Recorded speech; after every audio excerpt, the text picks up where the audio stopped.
बहनों और भाइयों, राष्ट्र से बढ़कर के कुछ नहीं हो सकता, कुछ नहीं हो सकता।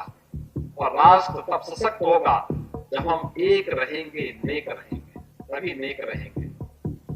बटेंगे तो कटेंगे।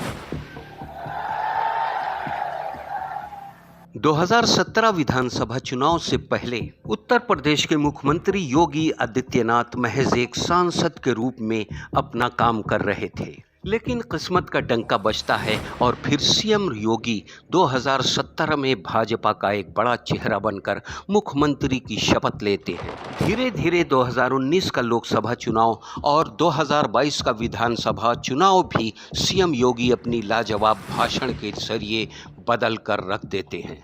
लेकिन 2024 के लोकसभा चुनाव में सीएम योगी को एक बड़ा झटका भी लगा, जहां उत्तर प्रदेश में 80 सीटों में समाजवादी पार्टी और कांग्रेस ने 43 सीटों पर कब्जा कर लिया। ये बात किसी से छिपी नहीं है कि हर राज्य में उत्तर प्रदेश के मुख्यमंत्री योगी आदित्यनाथ की काफी मांग बढ़ चुकी है। भाजपा का हर प्रत्याशी ये चाहता है कि सीएम योगी से एक रैली जरूर करवा ले। इसका जीता जागता सबूत है जम्मू कश्मीर और हरियाणा में विधानसभा चुनावों में योगी की दस्तक। हरियाणा और जम्मू कश्मीर के चुनावी नतीजे लगभग साफ हो चुके हैं। हरियाणा में जहां बीजेपी लगातार तीसरी बार सत्ता के करीब पहुंचने के पास है, वहीं जम्मू कश्मीर में भी पार्टी का प्रदर्शन बेहतरीन रहा है। लेकिन इस बीच अगर इन राज्यों में कोई अगर गेम चेंजर साबित हुआ है तो वो हैं यूपी के सीएम योगी आदित्यनाथ। याद कीजिए लोकसभा चुनाव में किस तरह विपक्ष ने जाति के नाम पर सियासी ध्रुवीकरण का खेल खेला था। यूपी में इसका खासा असर भी दिखा, जहां बीजेपी की सीटें घटकर आधी से भी कम रह गईं। लेकिन बावजूद इसके सीएम योगी ने हिंदुत्व और सनातन के एजेंडे को नहीं छोड़ा। हरियाणा चुनाव में सीएम योगी के बयानों ने तो एक तरह से ट्विस्ट हिला दिया। योगी ने बटेंगे तो कटेंगे जैसा बयान देकर माहौल ही बदल दिया।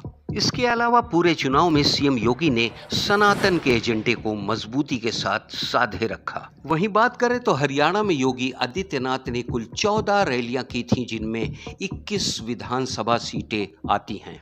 योगी आदित्यनाथ ने जिन 21 विधानसभा सीटों पर रैलियां की थीं, ताज़ा रुझानों की बात करें तो 21 सीटों पर बीजेपी 10 से ज़्यादा सीटों पर आगे चल रही है, या उनमें से कई सीटों पर जीत भी दर्ज हो गई है। सवाल ये है कि क्या योगी के इन्हीं तेवरों का बीजेपी को फायदा मिला, जो 10 साल की एंटी इनकम्पेंसी की बाधा भी पार करती दिख रही है, क्योंकि सीएम योगी की इसी लाइन के बाद पीएम मोदी और आरएसएस प्रमुख मोहन भागवत ने भी इसी लाइन को बाद में पकड़ा। तो सवाल ये है कि क्या हरियाणा के नतीजे योगी को हिंदुत्व का सबसे बड़ा पोस्टर बॉय बनाने वाले हैं। Bureau report, the leader, Hindi.